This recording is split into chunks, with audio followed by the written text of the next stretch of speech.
1 minute ago, Diddy screams. When Monique appears in court to testify. Truth-making. Court disgusted. Day 6 of the Diddy trial began like any other reporters racing through corridors, whispering about what twist might come next. But nothing could have prepared anyone for what happened when Monique took the stand. What had long been dismissed as a decades-old feud suddenly transformed into sworn federal testimony. And the moment she connected the dots between Diddy, Tyler, Perry, Oprah Winfrey, and Bishop T.D. Jakes, the courtroom froze. She didn't just bring words. She brought timelines, receipts, audio recordings, and the kind of truth that made even the most skeptical listener stop and listen. For the first time, Monique was granted the platform to say what she's been trying to tell us for years. And what she revealed, it didn't just shift the mood in the room. It redefined everything we thought we knew about this trial. The gallery was packed even before the doors opened. On the 6th day of the trial, journalists lined the courthouse halls, eager for any headline-worthy moment. What none of them expected was her Monique, the Oscar-winning actress-comedian, and Hollywood's long-standing truth-teller, calmly striding in through the side entrance, poised and unshaken. Diddy's legal team exchanged glances. The prosecutors shuffled papers with a sudden urgency. The air thickened. No one had her name on any pre-approved witness list. But the moment she stepped up to the stand, the entire energy in the room shifted. Diddy, dressed in charcoal gray, looked visibly uneasy. He leaned in toward his attorney, whispering, more confused than calm. There were no cameras allowed, but courtroom sketch artists scrambled to capture the moment. That usual air of confidence he wore like armor. It cracked ever so slightly in his eyes. A flicker, a clenched jaw. Monique sat tall, her voice unwavering. From the very first sentence, I was asked to be here to tell the truth. And that's exactly what I've been ready to do for years. She had spent years warning the public, calling out the machine behind the velvet curtain of Hollywood. Now finally someone had opened that curtain. She had spent years speaking out, telling stories about what it meant to be black in Hollywood, and how her name had been passed around by Tyler Perry, Oprah Winfrey, and Lee Daniels. Back then, people laughed. They said she was bitter, that she was making drama out of nothing. But now, seated in a federal courtroom, sworn in, and unwavering, those same warnings were being heard with a new level of seriousness. The judge granted her permission to read from a personal timeline she had prepared in advance, one that mapped out the quiet behind-the-scenes machinery that had shaped her exile. It included precise dates, meetings, voicemails, broken promises, confidential offers made behind closed doors, framed as opportunities. Across the aisle, prosecutors nodded along, some flipping through earlier notes from Cassie Ventura's testimony. And just like that, it became clear this trial wasn't just about Diddy anymore. Monique's next statement didn't even mention Diddy. It targeted Tyler Perry, and it landed like a missile. She described a private phone call in 2018. In it, Perry had admitted that her blacklisting from Hollywood was unfair. He told me he was wrong. Monique testified calmly. He said he would apologize publicly. He never did. Instead of apologizing, she said, Perry warned her that doing so publicly could backfire. Not because of her, but because of who it might expose. When asked who he meant, Monique turned directly to the jury. Puff, she said. That's who he was afraid of. Puff Daddy. Diddy. Whatever name you want to use, that's the name. The courtroom stirred. Some in the gallery gasped.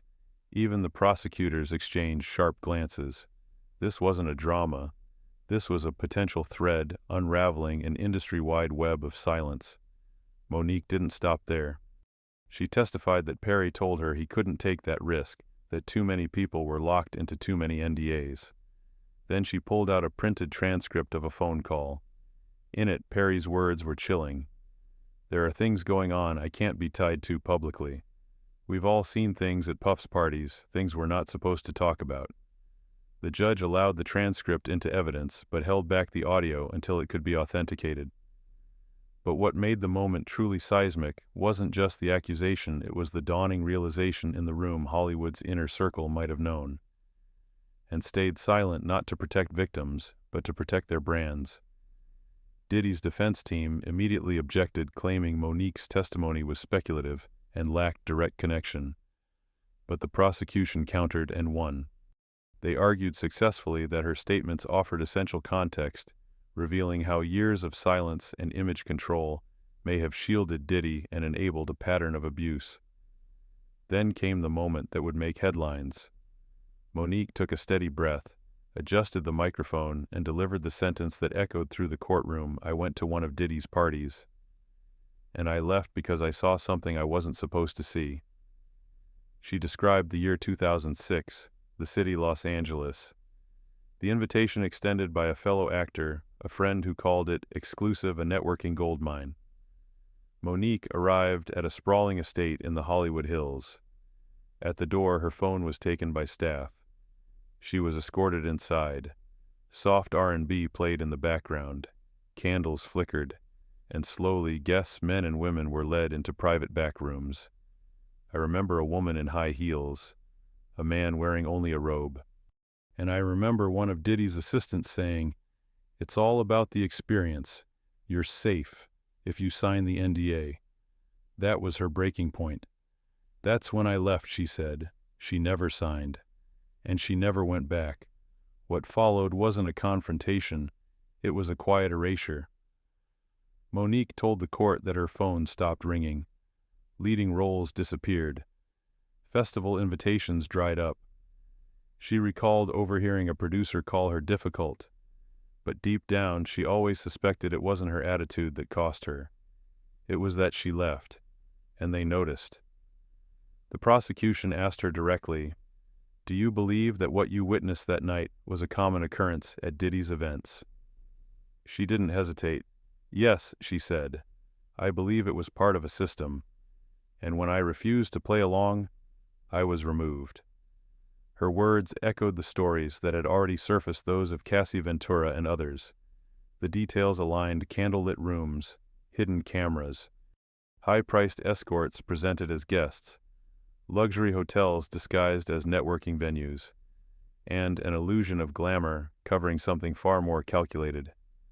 What made Monique's testimony so powerful wasn't just what she saw, it was who she was when she saw it.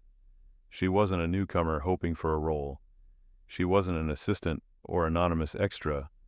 She was an acclaimed, respected actress who walked into that space on her own terms and walked out with her career crumbling behind her. When the prosecution asked if she believed Tyler Perry had actively worked to protect Diddy's image, she didn't blink. "Yes," she said.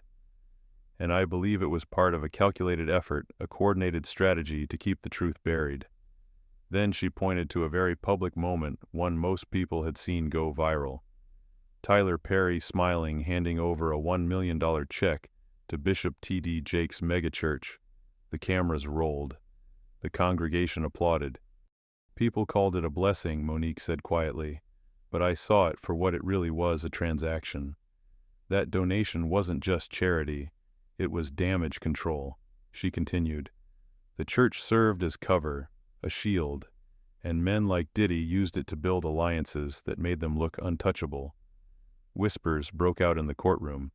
Even the judge looked up, raising an eyebrow as jurors scribbled faster, visibly rattled. Monique testified that shortly after Perry's donation, rumors surrounding Diddy's parties began disappearing from gossip blogs and entertainment sites. Stories didn't get debunked, they got deleted. "That's when I realized," Monique said, voice calm, but cutting, people weren't just staying quiet. They were being paid, bought, silenced. She continued, steady and sure, that $1 million check. It wasn't just for Bishop Jakes, it was for peace, for silence. The prosecution then presented photos taken just weeks after that very donation, showing Tyler Perry and Diddy smiling arm in arm at a BET event, grinning, radiant, as if no storm was swirling behind the scenes. It was more than a coincidence. It was a carefully maintained illusion. Monique's claim rang louder. This industry didn't just protect Diddy, it elevated him. She paused, then locked eyes with the judge. "I'm not afraid of being blackballed anymore," she said, voice unwavering. "I've already lived through it. And let me tell you something, silence is the most expensive thing any of us will ever pay for. And every one of us has paid." The courtroom stilled. No shifting, no scribbling, just breathless attention. Monique reached into her bag and pulled out a printed transcript. "This is the call," she said. "The one where Tyler Perry admitted he was wrong." Gasps swept the gallery. People leaned forward whispering. Monique had long claimed Perry apologized to her privately over her blacklisting following. Precious, but now under oath, she had proof. "I recorded the conversation," she said. "He knew I was recording. I told him, and he was fine with it." She handed the document to the bailiff, who passed it to the judge. The judge skimmed the top lines, then nodded for the prosecution to continue. According to the transcript, Perry had said, "I know I messed up. You weren't difficult. You just didn't want to work for free. I should have said that publicly." And then came the pivot, the part that stopped the room cold. "But I can't go public." Perry allegedly told her, "Puff's name is wrapped up in too much right now." The prosecution seized the moment. They framed it as the reason why so many people, even those with polished reputations, had stayed quiet. Because exposing Diddy wasn't simple, it was risky, explosive. Monique added, "He told me if Puff goes down, he won't go alone." "The people who fund the films," Monique said. "The ones who write the checks, they're part of this too." That part of her testimony echoed earlier implications made by former bodyguard John Deal and actor Christian Keys. What they had hinted at, she now confirmed. Diddy's reach wasn't just personal. It was institutional. Her voice grew more impassioned, not louder, just heavier. "Tyler Perry had the chance to clear my name," she said. "But he didn't, because what he was protecting was bigger than me, and darker than anyone wants to admit." The judge reviewed the transcript, then ruled it admissible. It was a major win for the prosecution. Across the aisle, Diddy's legal team looked visibly shaken. What had started as a personal phone call had just been reclassified as federal evidence. And then Monique dropped a name, one that hadn't been spoken during the trial. Not once, not until now. And the moment she said it, the courtroom didn't just shift, it rippled. Oprah Winfrey. Monique didn't say the name casually. She said it with weight and with memory. Back in 2010, she testified, "I shared something deeply personal with Oprah, that I'd been abused by my brother as a child. She told me she would never exploit that information, but then she did." Monique explained that Oprah had invited her brother onto her show right after Monique declined to participate in the Precious Press tour. The courtroom didn't know how to react. The atmosphere turned somber, heavy. But Monique didn't pause. "She betrayed me," she said. And when I asked her why, she said, "It's just business." "Sure, but I knew what it really was. It was an attempt to silence me." Then she pivoted. She began connecting the dots between Oprah, Tyler Perry, and Diddy, not just through their public images, but through something much more coordinated. They used the same NDAs, the same PR crisis teams, the same handlers. They all had the same people cleaning up their messes. And she knew this because one of those handlers had made a mistake. "A publicist accidentally forwarded me an internal email chain," she said. "The subject line included my name, Puff's name, and Tyler's." She handed over a redacted copy of that email. The judge reviewed it. The contents were edited for the court, but the message crystal clear. This wasn't about managing the truth. It was about managing optics. The system didn't just protect Diddy, it was built to insulate him. This wasn't random, it was orchestrated. People signed NDAs, people were paid. Careers were either launched or buried, depending on who complied and who didn't. And Monique, under oath, called it what it truly was. A silence machine designed to crush anyone who dared to ask the wrong questions. The jury watched as she slowly closed her binder. Her voice never cracked, her hands never shook, and she didn't need them to, because for the first time she wasn't just telling her story, she was testifying on behalf of everyone who'd been erased. When the court reconvened after a short recess, Monique returned to the stand. Then she did something no one expected. She took a breath. I looked around the courtroom and said calmly, "Now, let's talk about the list." The room fell silent once more. The prosecution leaned in, giving her space to continue. "There's a list in Hollywood," Monique said. "It's not written down, but everyone knows it's real. It's the list of people you don't speak against, the untouchables." She paused, then named them without hesitation. Puff is on that list. Tyler is on that list. And Oprah, she didn't just make the list, she authored it.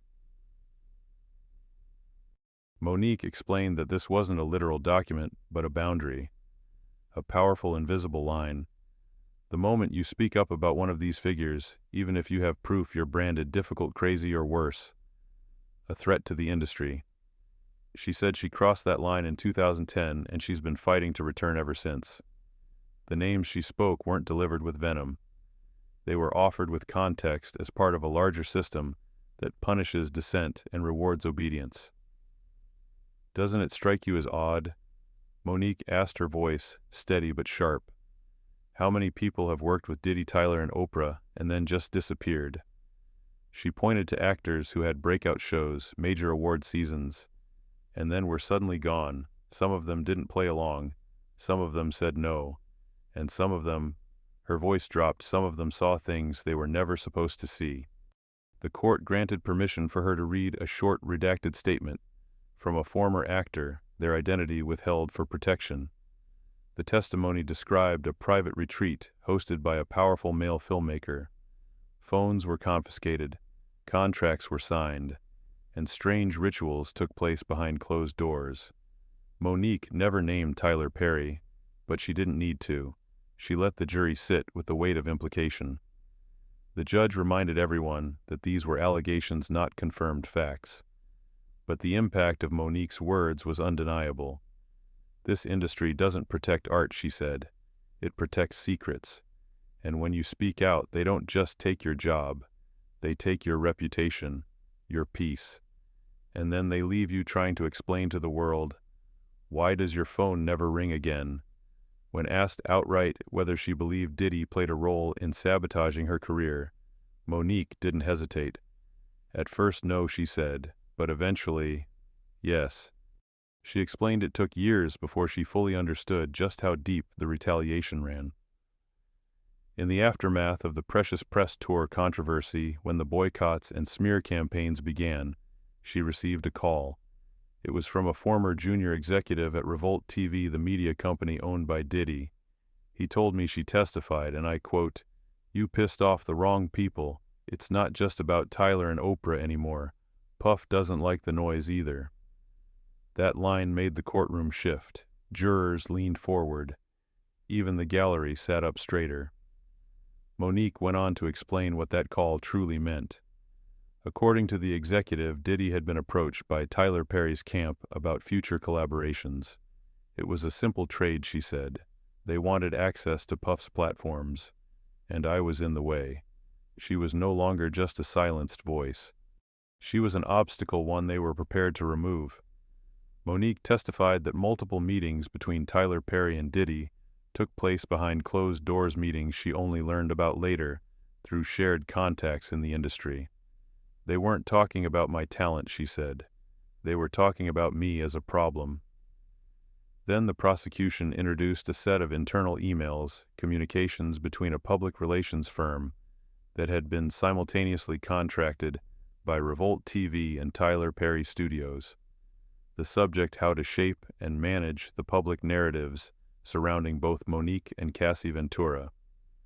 For the first time in the trial, the court saw direct evidence linking the strategic, reputational suppression of two women simultaneously and systematically. The moment sent a jolt through the room. Monique continued, "I believe that label, difficult, wasn't just gossip. It was planted. They used that word like a virus. You infect one casting director and soon, it spreads to everyone. All it takes is for your name to be mentioned in the wrong room, Monique said. And suddenly they have a reason to say no.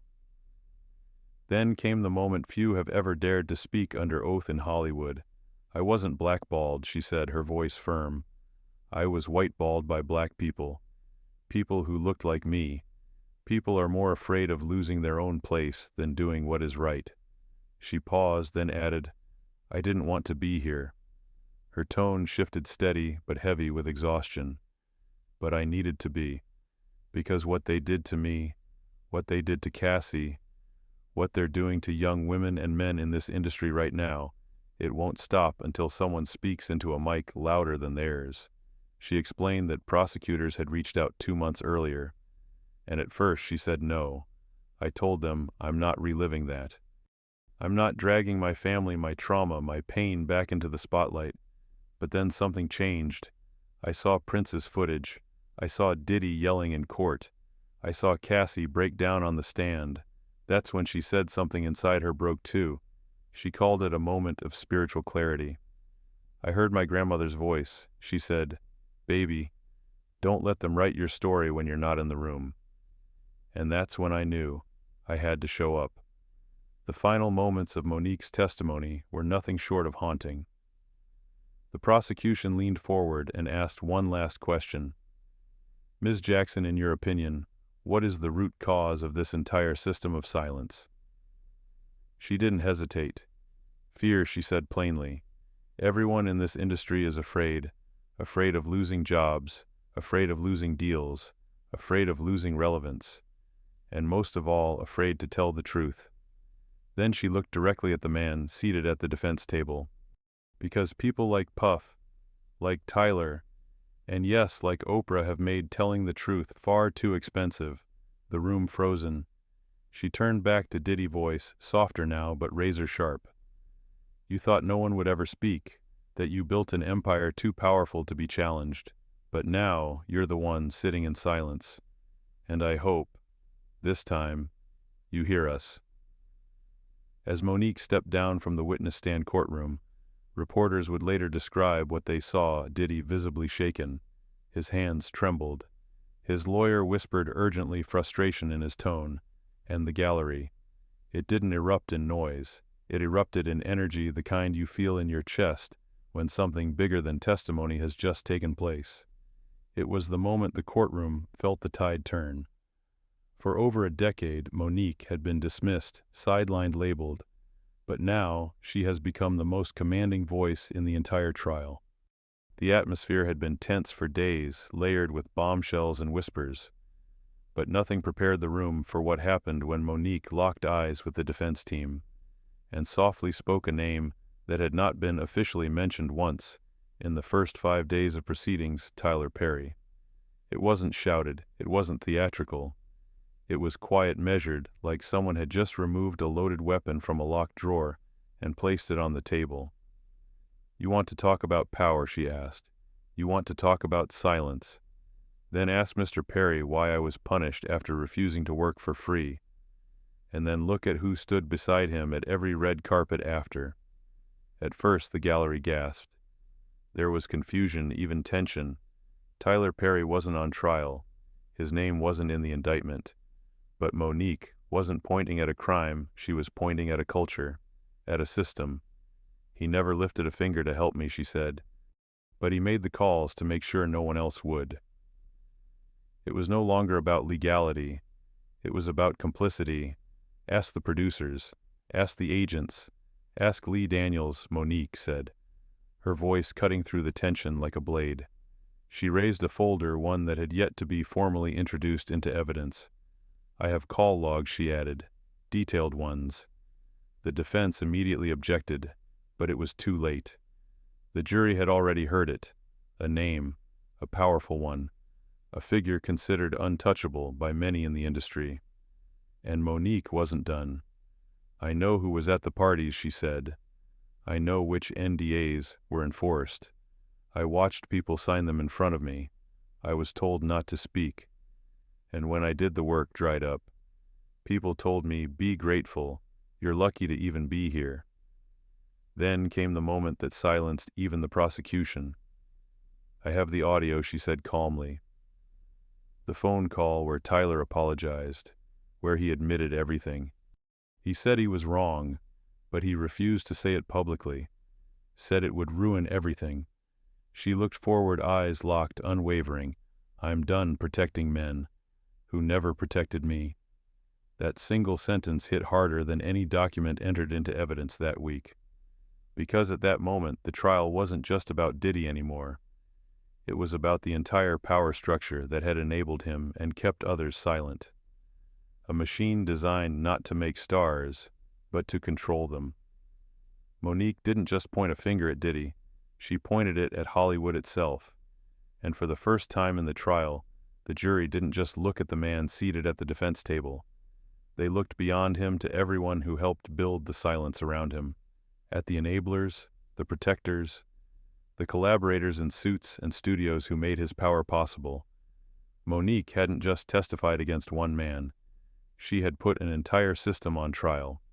For a brief moment, the courtroom sat in stillness, not out of respect, but out of reckoning. Monique had drawn a line that no witness before her had dared to cross. She didn't just expose Diddy's alleged wrongdoings. She peeled back the velvet curtain of an entire industry, revealing the mechanics of complicity.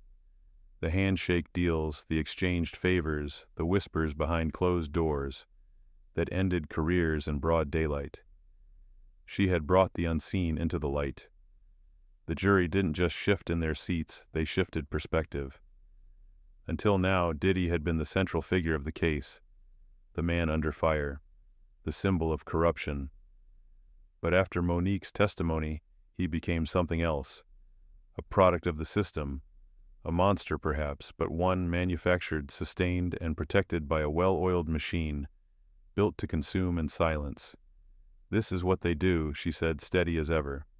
"They chew you up and spit you out, and then ask why you're bleeding." She described how reputations were molded not just through media, but through strategic omission. "It's not always what they say about you," she said. "It's what they choose not to say." After the press tour fallout, after she declined to be used for profit without pay, after she challenged the facade, they didn't drag her publicly. They did something worse. They erased her. No backlash, no drama, just silence. Scripts stopped arriving. Call sheets disappeared. Her name, once championed, was quietly pushed off tables in boardrooms she had never even entered. Monique continued with precision, her words now becoming more of an indictment than a statement. "There's a formula," she said. "It's been used for decades.